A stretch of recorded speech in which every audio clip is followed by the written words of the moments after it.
I walked into the beach house I bought for my parents, and the first thing I heard was Travis screaming at my father, "Get out of my house."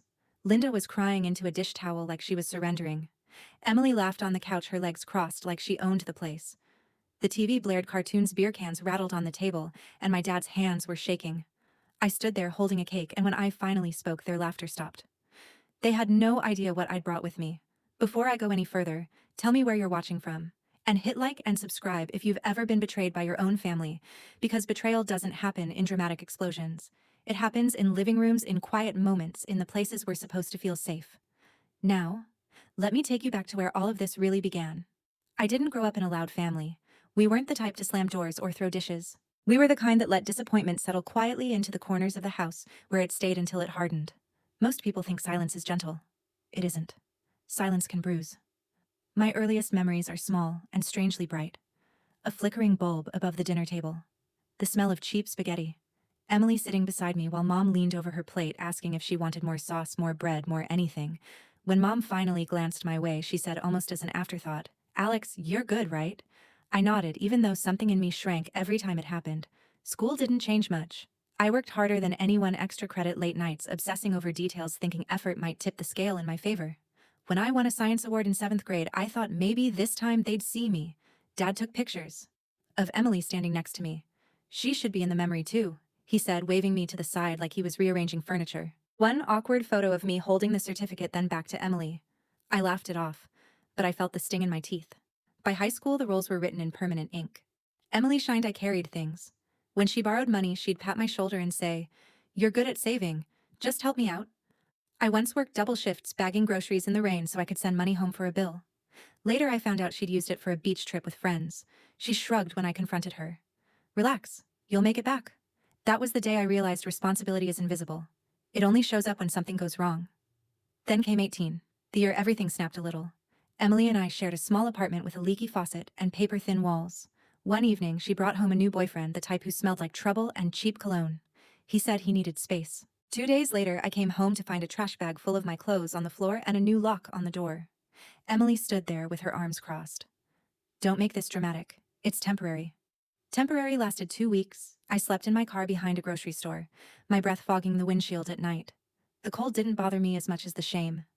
That was the first time I learned survival can be very quiet. Years later, when Dad got sick, stress-induced heart strain, the doctor said I learned Emily and Travis had dragged him into a failed loan, a business opportunity. They needed help. He signed papers, and it backfired. Mom cried in the kitchen. Dad kept apologizing. I stepped in, negotiated with creditors, paid off what I could.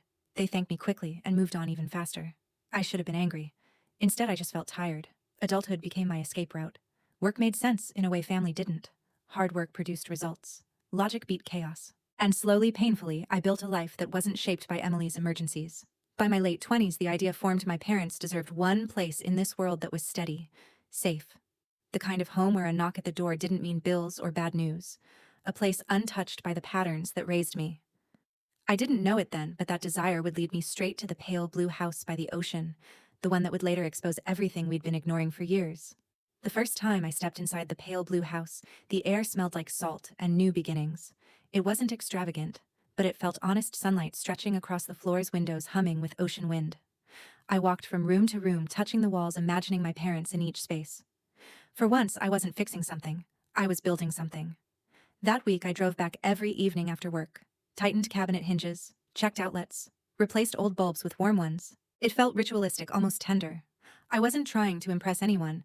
I just wanted my parents to open a door and feel peace, not fear. Before closing the sale, I met with Mariah, my lawyer. She looked over the papers, then looked at me. "You want the trust in your parents' names as lifetime beneficiaries, not yours." "It's theirs," I said. "I'm just making sure no one else touches it." She didn't know my family, but she nodded like she understood anyway. The day I brought my parents to see the place, the sky was as soft and wide as I'd imagined. Mom thought we were driving to a restaurant. Dad thought we were stopping by the pier. When we pulled into the driveway, Mom froze with her hands over her mouth. Dad stepped out slowly as if afraid the house might disappear. "This is for us," he whispered. I put the keys in his hand. "All yours." Mom cried, first quiet tears that turned into laughter. Dad walked into every room with reverence like he was touching something sacred. On the deck, he paused, breathing in the ocean air. "I could breathe here," he said. That moment burned itself into me. It still does. Before we drove back to the city, I tucked a small handwritten note into one of the kitchen drawers. Just 8 words, for slow mornings and loud laughter. A promise I hoped the house would hold. For a few days, it did. Mom sent pictures of her reading by the window, sunlight on her face. Dad texted me blurry photos of his coffee mug on the deck rail. They looked lighter, like years had been peeled off them. Then came the first warning sign, a Facebook post. Dad doesn't use social media, so his photo surprised me. A picture of him on the deck captioned "Good Days." It was innocent, sweet. But Emily commented a heart. Not a message, not a question, just a heart. A simple shape with sharp edges. At the time, I thought nothing of it. I didn't know she was already imagining where her things would go. A few days later, Emily went silent. No sarcastic texts, no sudden emergencies, no late-night calls asking for money, just quiet. And with her, quiet was never peace, it was plotting.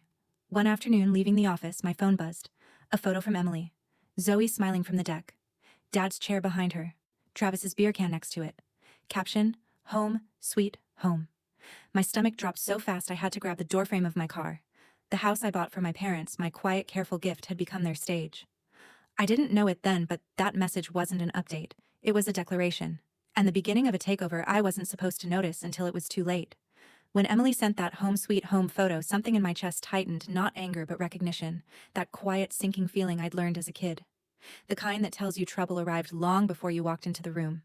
The next morning, I drove down to the house. The closer I got, the heavier the air felt. When I pulled into the street, I saw Travis's SUV, not parked but dumped across the lawn like a drunk had left it there. The front door was wide open. Curtains blowing out. Cartoon voices echoing into the yard. A house meant for rest now sounded like a motel lobby. Inside, the smell hit first grease, sunscreen, and the stale bite of cheap beer. Mom stood by the counter, hands shaking around a dish towel she kept twisting. Her eyes were red, not from crying once, but from crying repeatedly. Dad was by the window, shoulders hunched like he was bracing for impact. Then Travis appeared, barefoot, beer in hand at 10 in the morning, the picture of entitlement.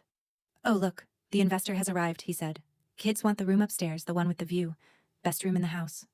Emily didn't look up from her phone. "Relax, Alex. Dad can't do stairs. We're helping." Helping. That word rang like a bad joke. I kept my voice steady. "Did either of you give them permission to move in?" Dad stared at the floor. "They saw your post. Thought it was okay." Mom shook her head fast. "We didn't tell them anything." Before I could answer, Zoe ran through the hallway, leaving a trail of sand across the new floors. "Daddy says when the listing gets booked, we can get a bigger truck." I froze. "The what?"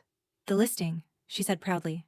When I turned toward Travis, he was already smiling like he'd won something I hadn't realized was a contest. "Peak season's coming," he said. "Family property should pay for itself." Family property, the phrase Emily pulled out whenever she wanted something that wasn't hers. I didn't take the bait. Silence always made Travis nervous, and I wanted him nervous. When the room started to feel too small, I stepped outside for air. That's when I heard Alex. Mrs. Dorsey shuffled over from her porch. Next door, visor tilted, phone dangling from her wrist. "I hate to meddle, sweetheart, but your brother-in-law, he had some man here yesterday. Walked him through the house. Said something about getting rid of the old furniture." She lowered her voice. "He was talking about selling it." My jaw clenched. Dad's chair. Mom's favorite ceramic dishes. Their wedding photo. Their life. Back inside, Emily was on her laptop. She didn't realize I was behind her until I spoke. "You made an Airbnb listing." She shrugged. "Just testing options." "With my photos," I said, "and Travis's account receiving the money." "Oh, please," she scoffed.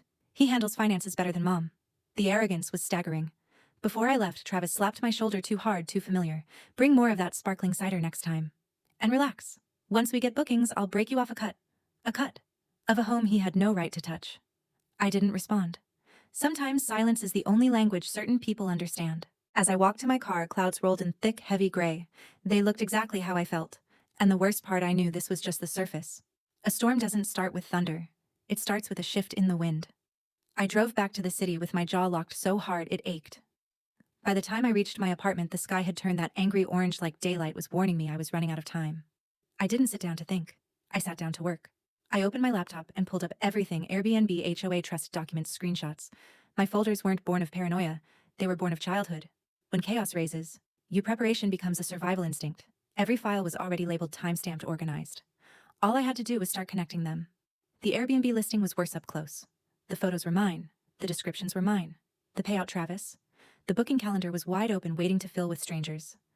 And then I saw the message thread. Someone had asked whether pets were allowed.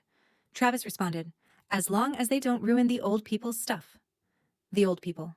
My parents. That sentence alone could have set me off, but I forced myself to breathe.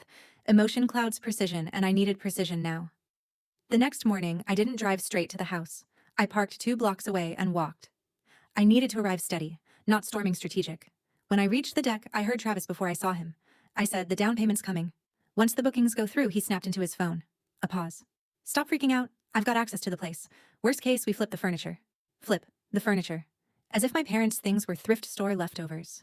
I stepped back before he could see me. That debt notice I'd glimpsed in his garage suddenly made more sense. He wasn't just greedy, he was drowning, and the house was his lifeline. Inside the entryway, Zoe sat at the bottom of the stairs, hugging her knees. She looked up as soon as the door creaked. "Mom said you were mad," she whispered, "but you don't look mad, just quiet, quiet. Kids always catch the truth adults ignore." I sat beside her. "Why are you down here alone?" She hesitated, then leaned closer like she wasn't supposed to repeat what she'd heard. Mom said, "Once Grandma cries enough, they'll get the whole house eventually." I froze. "They practiced it," she added. "Dad said Grandma cries fast, so it wouldn't take long." It was like someone had reached inside me and snapped something clean in half. Not violently, just finely. All the years of swallowing things whole, all the times I'd let Emily spin drama into justification. It all sharpened in one breath. I squeezed Zoe's shoulder gently. "Thank you for telling me." A few minutes later, I stepped outside for air and nearly collided with Kevin Laird, the young freelancer who lived 2 houses down. He lifted a hand awkwardly. "Hey, Alex." I wasn't sure if I should say anything, but, something happened yesterday. He held up his phone. "I recorded this, just in case." He pressed play, Travis towering over my dad, jabbing a finger at his chest, voice raised. "I swear if you mess up the listing by touching stuff, Dad tried to stand his ground. This is our home." Travis barked back. "Not anymore, it isn't." I didn't speak for a long moment. I just let the video play until the end. The worst part wasn't Travis's anger, it was the way my dad flinched like he was 12 years old and bracing for a punishment he didn't deserve. "This helps more than you know," I finally said. That evening when I got home, I didn't feel tired, I felt focused. Every file, every screenshot, every message went into a neat, deadly stack. The deed, the trust, the HOA covenant, the Airbnb violation, the payout trail, the chat logs, Kevin's video, Zoe's confession. I wrote 3 emails to HOA, to Airbnb Trust and Safety, to Mariah. Subject line, urgent trust enforcement. Then I sat back, the apartment dark except for the laptop's glow. "This ends tomorrow," I whispered. And for the first time in years, silence felt like strength. I arrived at the beach house just after noon. The sun was so bright it made the pale blue siding glow like it was mocking every ugly thing happening inside. I walked up the path with the manila folder tucked under my arm, not heavy but final. When I stepped through the door, chaos hit me like heat. Cartoons blaring, kids stomping upstairs, Travis laughing too loud at something on his phone. Emily on the couch like she'd lived there a decade. Mom at the kitchen table, hands clasped tight. Dad staring at the floor. None of them noticed me at first. For a second, I just stood there memorizing the scene. Because when this moment passed, nothing in that house would look the same again. I placed the folder on the coffee table. Everyone in the living room. Now. The room stilled.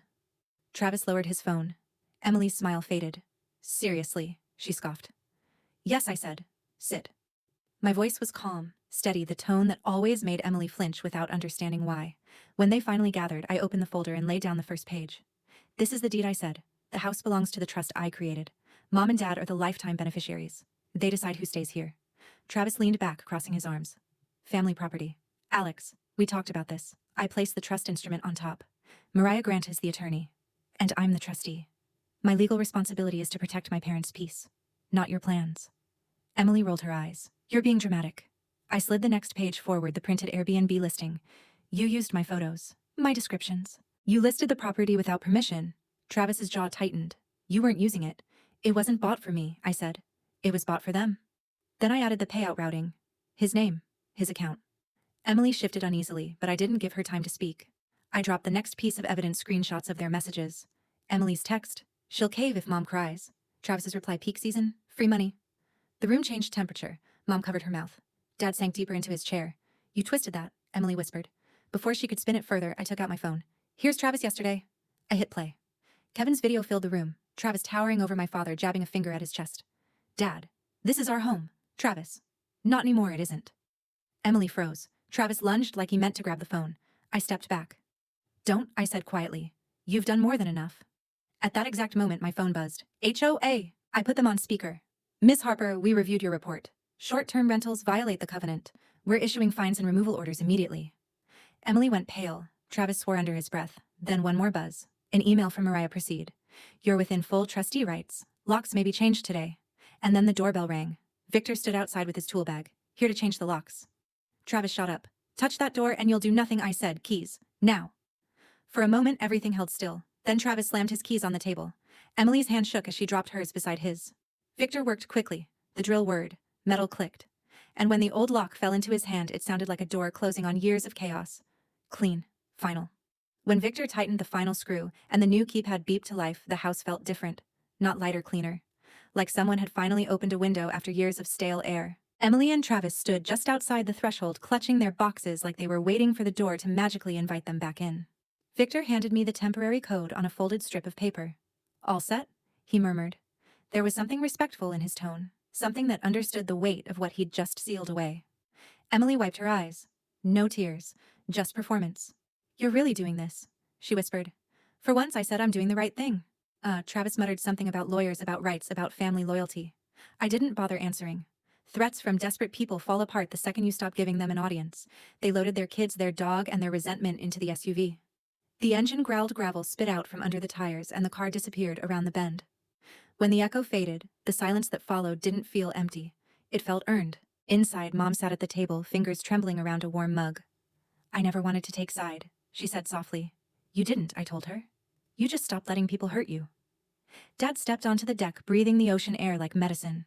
His shoulders, those tired, slumped shoulders, finally lifted. It's quiet, he said. Not a question. A realization. While they settled into that quiet, I walked through the house restoring order. Folding blankets, picking up bottles, closing windows, turning lamps back to the soft light I'd chosen. It felt like stitching something broken back together. On my laptop, responses waited. HOA violation confirmed. Compliance restored. Airbnb listing suspended. Host account flagged. Mariah sent final scans. We'll secure everything from here. Every message was a small lock clicking into place. Later that night, my phone buzzed. A text from Zoe. Grandma looks happy. Dad's really mad. I typed back.